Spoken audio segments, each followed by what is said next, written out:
Okay. Hi, Assalamualaikum. My name is Akmal Safwan bin Sabarudin. So, today I will tell you guys about the history of Olympic Games.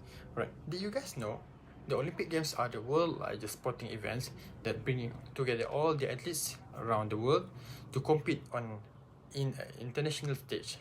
So, basically, every 4 years, the Olympic unites countries beyond politics, culture, and language through the spirit of sportsmanship, excellence, and fair competition. Athletes dedicate years of training for a chance to represent their nation and achieve their dreams. So, can you imagine that how struggle and how of commitments in the 4 years of all the athletes around the country, all around the countries, to give their best when they are compete in the Olympic Games. So that must quite challenging and full of dedication to every athlete that want get a gold medalist at the Olympic Games. Alright, so right now let's begin at the ancient Olympic era. So basically, the ancient Olympic began in Olympia, Greece. It is part of the festival held to honor to their god, which is Zeus. So basically, only Greek men were allowed to compete. Women were not permitted to participate or even watch the game. So basically, the sports contested during an ancient era were also quite simple compared to today. So at that time, the sport just include running events, wrestling, boxing, and equestrian events such as chariot racing. So this sport focused on physical strength and survival skills, which were highly valued in ancient Greek society. Okay, alright, so right now let's move to the modern Olympic Games. So basically, the modern Olympic Games were revived in 1896 by Baron Pierre de Coubertin. The first modern Olympic Games was held in Athens. Basically, it as a way to respect and honor to the origins of the ancient Olympics. So basically, the modern era, unlike the ancient era, so in this modern Olympics, games are open to all the athletes from all around the world.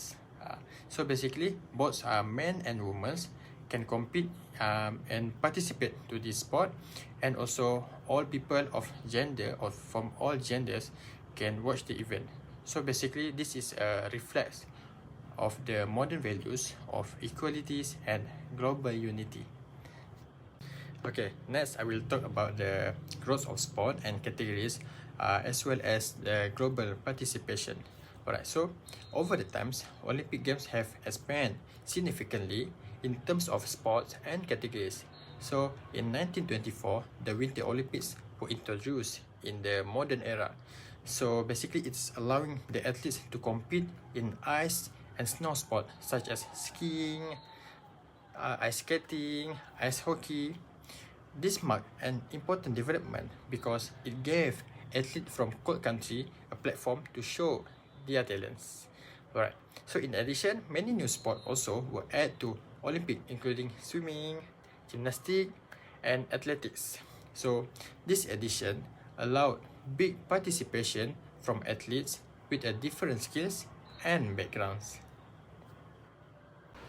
Okay, right now we are moving into global participation. The Olympic Games today involve of almost every country in the world.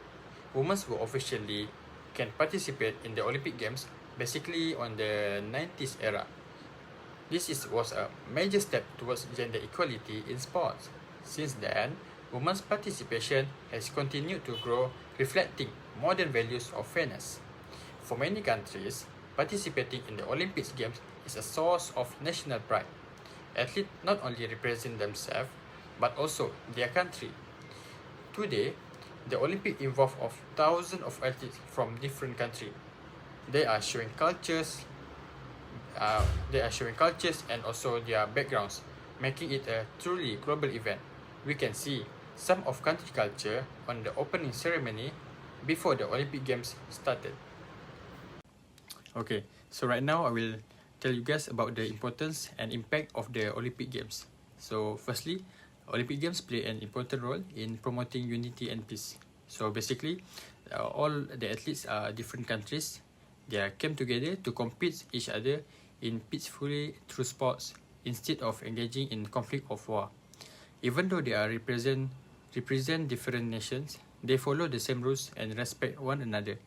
This helps to promote important values such as friendships, mutual respect, and fair play among all athletes. Through these values, the Olympics shows the world that competition can exist without hate each other or violence.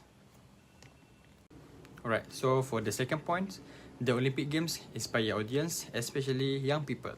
Watching Olympic athletes perform at the highest level encourage athletes to achieve their personal best and aim to become champions. Many young people are motivated by Olympic role models like Usain Bolt, Datuk Lee Chong Wei, to train harder and dreams of representing their country one day. At the same time, the Olympics promote a healthy lifestyle by highlighting the importance of physical activity, discipline, and perseverance. This positive influence helps people of all ages understand that sports and exercise are essential for a healthy and balanced life. Okay. Alright, so the conclusion I can make about the history of Olympic Games is the Olympic Games shows how a long tradition of sports has continued across many generations, from its early beginnings, which is an ancient era, until today, which is a modern era. The most importantly that they inspire people to live healthier lifestyle and strengthen bonding between countries. This is what makes the Olympic Games a truly meaningful and global sporting event. Thank you.